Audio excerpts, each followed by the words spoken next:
Hello everyone, I'm Iman from Section 3 and today I'll be talking about how opening of a franchise H&M would benefit the economy. So first things first, it would benefit the economy as it will have an increase in employment rate. Increasing the employment rate is crucial for an economy, for a country, as there will be more spendings in the overall country and will also lead to higher standards of living. Secondly, there will be an increase in GDP. What is GDP? GDP is the total monetary or market value of all the finished goods and services produced within the country's borders. How is gross domestic product beneficial to the economy? Also related to job employment, when a citizen is employed by a business, they will receive a paycheck at the end of every month. By getting this paycheck, the individual would then be able to buy their wants and needs. By buying their wants and needs, the demand of each product would be risen and businesses would gain more profit from this. For my third part, I'll be talking about how it benefits the community. Related to job employment, when businesses are created, it creates a job for individuals and community. Though with unemployment, people are forced to go fight or flight where they would do anything they could to survive, even if it isn't legal. That means that there will be an increase in crime rate and would also affect the overall country's image as a whole and would detract tourists.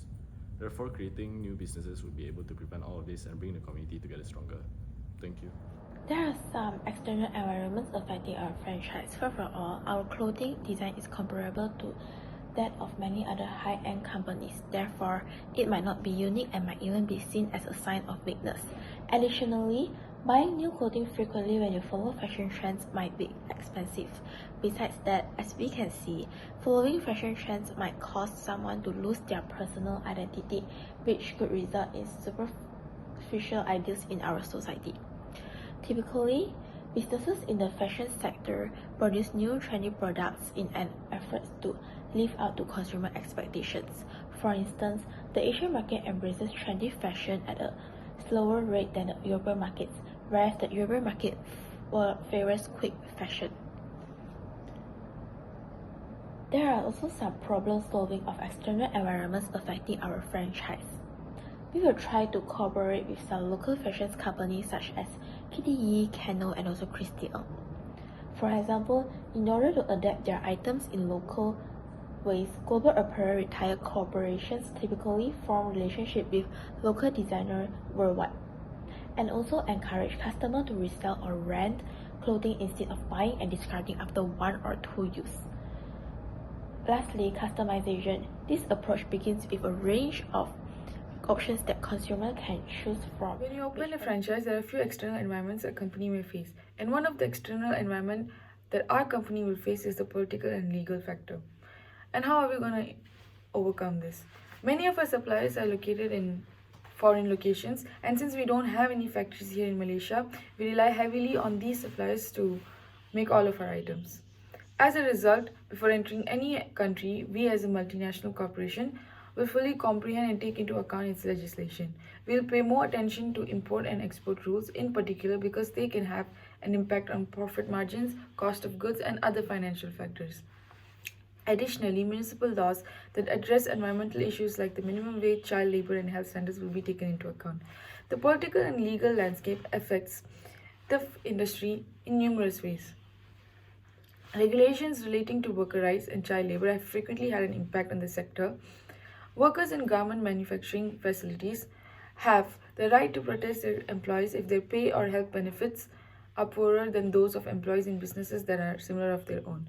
And to make sure this doesn't happen, we'll ensure that the employees are working in a safe environment and that they are rightfully paid. Retailers who buy products from nations with a reputation for breaking law against child labor may face protests from activists who are not hired by the companies.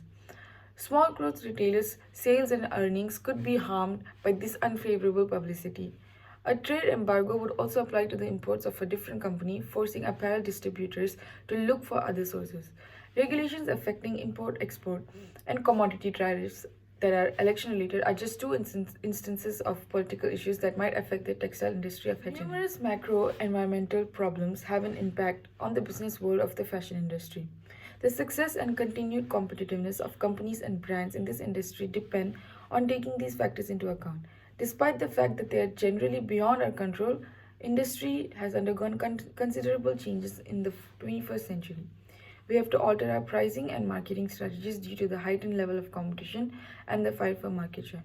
No brand wants to lose the customers they have worked so hard to win because they are now the main focus. The general obsession has grown as the fashion industry has continued to see. Therefore, it will be very important for us to consider these macroeconomical factors as they can affect our business profitability and competition. Our franchise will have 5 crucial members running the franchise together. At first, we have Asha, the franchise manager, also the owner of the franchise, known as the franchisee. Asha has 4 years of experience of being the general manager at another H&M franchise. The manager will make sure the franchises are aware of the originations, business plan, promotion, and product offerings. Next up, we have Aiman Nabil, also the general manager. Aiman has 3 years experience in managing a competitor franchise. He will be in charge of motivating the employees below him at the level of hierarchy to improve efficiency for an increase in profits. Manage the franchise overall operations and passing down instructions given by the franchises. The general manager serves as the organization's public face. Therefore, Aiman will be sympathetic to the investor looking for a chance to start his own business by investing his hard-earned money in a franchise for goods or services. Next up, we have Lucas, also the accountant for the franchise. Lucas has 8 years experience at being an accountant for a fast food chain and will be managing and calculating the cash inflow and outflow that's going on in the franchise.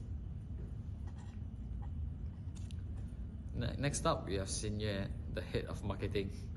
Xin Yue graduated from a top-rated university with an exceptional result but has no experience in working. Xin Yue will also be in charge of promoting our clothing and doing promotions and discounts. Xin Yue is in charge of developing marketing strategies and initiatives, creating marketing briefs for all key strategies. And the last, we have Daniel Cosgrove, the supervisor. Daniel Cosgrove has 2 years experience working as an intern supervisor at a large corporation. He will be in charge of supervising the workers below him in the level of hierarchy, and everyone is working efficiently. Therefore, would reduce as much cost as possible to the franchise. My name is Daniel Cosgrove and I will be the supervisor for my company. I've had 2 years of experience working as an intern supervisor at a large corporation. I'll be in charge of supervising the workers below me in the level of hierarchy and making sure that there are no mistakes made and everyone is working at an efficient level. Therefore, this would reduce as much cost as possible. I will also be in charge of managing other workers, especially salespersons and perhaps other employees. I will implement Asha and Aiman's suggestion for employee motivation, training, and perhaps even discipline. I will serve as the liaison between management and sales, helping each other comprehend the requirements of each other. I'll be supervising staff checks for excellence, customer service standards, train sales assistants, and response to purchase-related inquiries. I'm also accountable for maintaining the books and performing stocks, inventories, and items. I will accept accountability for being an engaged role model by inspiring my team via trust, vision, and leading by example. I'll be in charge of the personnel for our 5-person squad.